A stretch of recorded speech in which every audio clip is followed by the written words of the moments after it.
दुनिया ने 56 इंच का सीना देखा और इनको रैली निकालनी पड़ रही है कि हमने किया। अरे पाकिस्तान में जो हमले हुए पाकिस्तान बता रहा है, तुम दुनिया को बताने के लिए क्यों बता रहे हो कि हमने हमला क्यों किया? जा रहे हैं एक कमेटी बना रहे, क्यों बताओगे दुनिया को? पाकिस्तान आतंकवादियों का देश है, आतंक को फैलाने का काम करता है, हमने आतंकवादियों के अड्डे पे निशाना साध दिया। अब तुम जवाब भी दोगे दुनिया को हमने क्यों किया?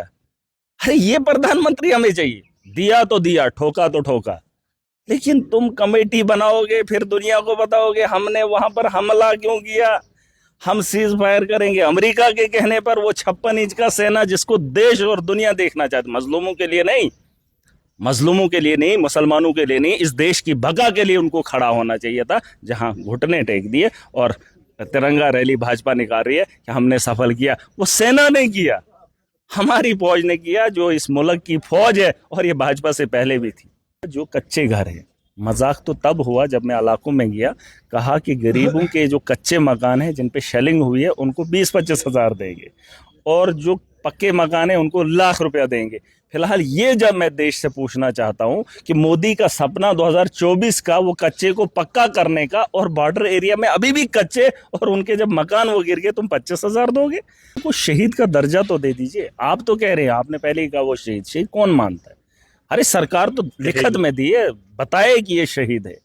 अरे जंग में फौजी मरे या आम इंसान मरे, लड़ तो अवाम भी जंग लड़ती है, अवाम भी जंग लड़ती है। 10 लाख उसकी अदायगी नहीं है। उस 40 करोड़ इस देश के अंदर मुसलमान है, और जिसको दाढ़ी है उसे आतंकवादी बना देते हैं। मैं कि कश्मीर पे हक जताते हैं, कश्मीर के लोगों पे हक जताते हैं, जमीन पे हक जताते हैं। अरे उस जमीन पर कभी आकर देखा तुमने? बातें करना बड़ा आसान है, उस सरजमीन पे आओ और बताओ, माफी मांगनी चाहिए। महराज मलिक पीर पंजाल के दौरे पर हैं, राजौरी और पुंछ। राजौरी में मुख्तलिफ जगहों पर गए हैं, गांव देहात तक गए हैं, सिर्फ शहरों तक अपने आप को महदूद नहीं रखा। फिर पुंछ आए तो पुंछ भी अलग अलग जगहों पर घूम रहे हैं। मेंढर पहुंचे थे, इस वक्त पुंछ में है जामिया ज़ियाउल उलूम। ये वो इदारा जिस इदारे में एक कारी मोहम्मद इकबाल शहीद होते हैं, और शहादत के कुछ ही घंटों के बाद ये कहा जाता है कि पुलवामा हमले का मास्टरमाइंड मार दिया गया है और पाकिस्तान का एक दहशतगर्द मार दिया गया है। ये वही मदरसा है, इसी मदरसे में महराज मलिक साहब इस वक्त खड़े हैं। महराज साहब, अब बात तो ज़रा पुरानी हो गई है और इस पर बात भी बहुत हो गई है, लेकिन एक बार फिर मैं आपसे ये पूछना चाहूँगा, आप इसी मदरसे में हैं, कारी मोहम्मद इकबाल यहीं शहीद हुए हैं, आपने देखा सब कुछ, मीडिया के रोल के बारे में कुछ कहेंगे आप? देखिए, बात पुरानी नहीं होती है। आज अगर इसको 10 दिन हो गए, आप इसे पुराना नहीं कह सकते, क्योंकि एक आदमी की जान गई है और उसके परिवार से उनका सर का साया उठा है। ऐसा नहीं है, पुराना है, खून खून है, और खून हमेशा याद रहता है। कुर्बानियाँ हैं और इन कुर्बानियों को हमेशा याद किया जाता है। रही बात जिस मदरसे में मैं खुद भी देखना चाहता था। मुझे अफसोस इस बात का है कि पूरे देश के अंदर जो माहौल बनाया जाता है, ये ग्राउंड की बात है। जिस जगह पे मैं खड़ा हूँ यहाँ पर बारूद गिरा है और बगल से पाकिस्तान की फायरिंग हुई है, और देश के मीडिया ने आतंकवादी घोषित किया। हम किसी को शहीद कहें तो शहीद नहीं कहलाएगा, हम किसी को कुछ कहें वो नहीं कहलाएगा। जो उसके अमाल हैं उसके हिसाब से उसके फैसले होते हैं। बिल्कुल, ये हमारा मानना है और हम ईमान वाले लोग हैं। रही बात सरकार शहीद माने या ना माने, हमें उसका नहीं पता। वो तो शहीदों का दर्जा देना सरकार का काम था, वो उन्होंने नहीं दिया। जंग में हमारे लोगों की मौत हुई, वो रिलीफ नहीं दे पाए। हमारे लोगों के घरों का नुकसान हुआ, उसके बारे में सोच नहीं पाए। जहां ग्राउंड पे आना था, यूक्रेन में लड़ाई होती है, रूस हमला करता है, देश के कुछ चैनल बड़े बड़े वहां पर उनकी रिपोर्टिंग कर रहे। यहाँ पुंछ में लोग मरे, प्रधानमंत्री मुंह नहीं खोलते हैं। तिरंगा यात्रा के लिए भाजपा को खड़ा कर देते हैं, जंग के लिए फौज को ऑर्डर दे देते हैं और क्रेडिट खुद ले लेते हैं। ये माहौल है इस देश का, और देश का मीडिया यूक्रेन को कवर कर रहा है, और जो पुंछ के अंदर पाकिस्तान की शेलिंग से मारा जाता है, थोड़ी सी दाढ़ी क्या रख दी, आतंकवादी घोषित कर दिया। और बैठे बैठे इनका बस, ये तो मानते ही नहीं है। इस देश के अंदर जितने भी मुसलमान हैं उन्हें ही देशद्रोही कहते हैं। तो दाढ़ी अगर हो तो वो तो मुसलमान, अगर आप है ना, दाढ़ी नहीं है, आप मुसलमान हैं। लेकिन अगर दाढ़ी हो जाए और टोपी हो जाए, वो आतंकवादी। शेव पूव करो, वो मुसलमान। लेकिन अगर दाढ़ी और टोपी दिखे, वो सीधा आतंकवादी। ये फर्क, ये इन लोगों की मानसिकता है।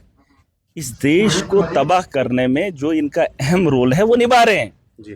वो निभा रहे हैं, इसमें कोई कमी नहीं है। लेकिन आप ये मत बताइए कि हमारे बारे में कौन सोच रहा है। इस मुल्क के बारे में हमें सोचना है। बिल्कुल। ये भाजपा नहीं सोचेगी, मोदी नहीं सोचेगा। और जो इनकी मानसिकता है, राजनाथ को बोलो, उसको अमित शाह को बोलो यहाँ आना था, लेकिन मोदी यहाँ पुंछ का नाम भी नहीं ले पाया, 15 लोगों की मौत हो गई। महराज भाई पुंछ का नाम नहीं लिया, और फिर जब राजनाथ सिंह जी आते हैं तो वो श्रीनगर आते हैं। मौतें यहाँ हुई हैं, जंग यहाँ हुई है, वो श्रीनगर आते हैं और श्रीनगर भी अपनी तकरीर में पुंछ राजौरी भूल जाते हैं। कश्मीर के भी नहीं आए, ये जो हमारे अपने बीजेपी के 28 एमएलए हैं। हाँ आओ ना, बातें करना आसान है, आओ लोगों का दर्द बांटो, लोगों से बात करो। मैं तो सिर्फ इसलिए आया हूँ क्योंकि मैं भी अपने कुछ लोगों को कोशिश करूंगा। ये वो जगह है जहाँ पर एक इंसान की मौत हुई थी, दाढ़ी वाला था, आतंकवादी बताया, और वो हिंदुस्तान का हिस्सा है, पुंछ की सरजमीन है और डिस्ट्रिक्ट के बगल में है, और बगल में फौज का अड्डा भी है, और उसे आतंकवादी वहाँ पर घोषित कर दिया। यूक्रेन जा सकते हैं, गाजा नहीं जाएंगे, गाजा नहीं जाएंगे, यूक्रेन जाएंगे, अमेरिका पहुंचेंगे, लेकिन देश का मीडिया भी यहाँ पर नहीं पहुंचा। सवाल पूछते हैं, कश्मीर पे हक जताते हैं, कश्मीर के लोगों पे हक जताते हैं, जमीन पे हक जताते हैं। अरे उस जमीन पर कभी आकर देखा तुमने? बातें करना बड़ा आसान है, उस सरजमीन पे आओ और बताओ। माफी मांगनी चाहिए लोगों को, शर्म तो आती है नहीं। 40 करोड़ इस देश के अंदर मुसलमान है और जिसको दाढ़ी है उसे आतंकवादी बना देते हैं। मैं एक ही चीज़ बताना चाहूँगा, मैंने सरकार को एक चिट्ठी लिखी है, यहाँ पर जो है जंग के अलावा कोई ऑप्शन नहीं है। मोदी ने एक सीना दिखाया था, पाकिस्तान को दम दिखाया था, लेकिन दम खत्म हो गया जब डोनाल्ड ट्रंप का ट्वीट 2 लाइनों में आ गया। और वहीं जब हम अटल बिहारी वाजपेयी को देखते हैं, उस दौर के प्रधानमंत्री को, वो भी भाजपा का था और ये भी भाजपा का है, उसने सीना चौड़ा नहीं दिखाया था, लेकिन उसने काम किया था, उसने जंग लड़ी थी, पाकिस्तान को घुटनों पर लाकर खड़ा किया था।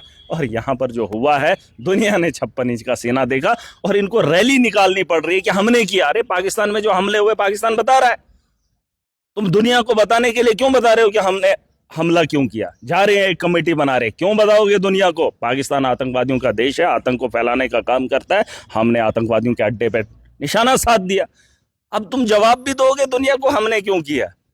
अरे ये प्रधानमंत्री हमें चाहिए, दिया तो दिया, ठोका तो ठोका, लेकिन तुम कमेटी बनाओगे फिर दुनिया को बताओगे हमने वहां पर हमला क्यों किया, हम सीज फायर करेंगे अमेरिका के कहने पर। वो 56 इंच का सेना जिसको देश और दुनिया देखना चाहती, मजलूमों के लिए नहीं, मजलूमों के लिए नहीं, मुसलमानों के लिए नहीं, इस देश की बका के लिए उनको खड़ा होना चाहिए था। जहां घुटने टेक दिए और तिरंगा रैली भाजपा निकाल रही है कि हमने सफल किया, वो सेना ने किया, हमारी फौज ने किया, जो इस मुल्क की फौज है, और ये भाजपा से पहले भी थी। हमने इस देश की रक्षा के लिए जो फौज सरहदों पे बैठी है, इनने इससे पहले भी की, लेकिन आज जो किया, आज जो फैसला हुआ, वो तो मोदी जी के नेतृत्व में हुआ। महाराज भी बस ये बता दीजिएगा, 10 लाख रुपए, चूंकि आप भी इस वक्त सरकार का हिस्सा हैं, 10 लाख रुपए सरकार ने ऐलान किया और 6-6 लाख रुपए लोगों के अकाउंट में पहुंच भी गए, क्योंकि फौरी लोगों को मदद की ज़रूरत भी थी।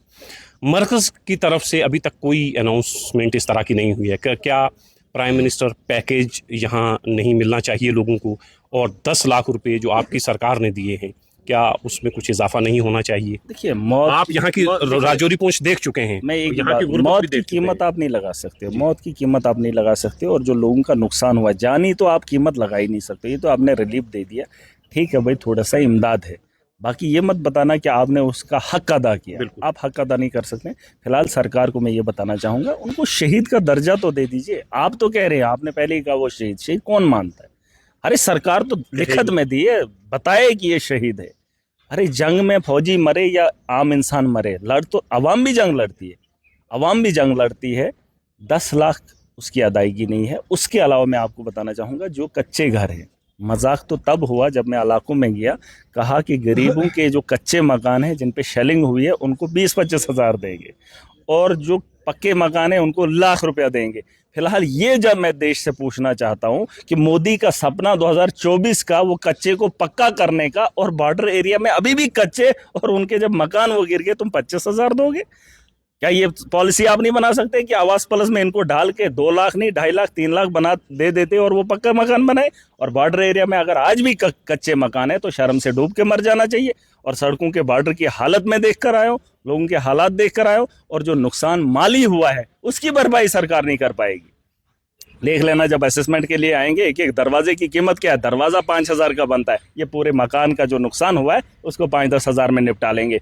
देखेंगे आप। मेरी सरकार है, लेकिन मेरी सरकार ये नहीं है कि लोगों का जो नुकसान हुआ उसकी भी भरपाई ना करे, करनी पड़ेगी। अगर जंग ही चली ही होती, आज भी जंग होती, तो इतने लोगों को कैसे संभालते, बिल्कुल। कैसे संभालते। अरे तुम्हें 15 लोगों को और कुछ लोगों के परिवार के कुछ घरों का मुआवजा नहीं दे सकते हो, तो जंग अगर 10 दिन और चलती फिर उन लोगों का भला कैसे करते। सरकार जिम्मेदार होती है, परिवार होता है। जैसे परिवार के अंदर एक माँ बाप होता है और अपने परिवार की फिक्र करता है, आवाम की जिम्मेदार सरकार है। और सरकार को जिम्मेदारी अगर नहीं निभानी आती है तो फिर सरकार में बैठकर क्या रोल है तुम्हारा। सरकार को जिम्मेदारी निभानी पड़ेगी और जिन लोगों का नुकसान है उनका उजाला करना पड़ेगा। बहुत शुक्रिया। ये महराज मलिक, आप इन्हें जानते हैं कि ये सिर्फ भारतीय जनता पार्टी नहीं बल्कि अपनी सरकार को भी घेरने का काम करते रहते हैं। असेंबली में भी आपने देखा होगा, इस वक्त राजौरी पुंछ के दौरे पर हैं और मांग ये कर रहे हैं कि ज़्यादा से ज़्यादा इमदाद लोगों की जाए ताकि लोग फिर बेहतर ज़िंदगी बसर कर सकें।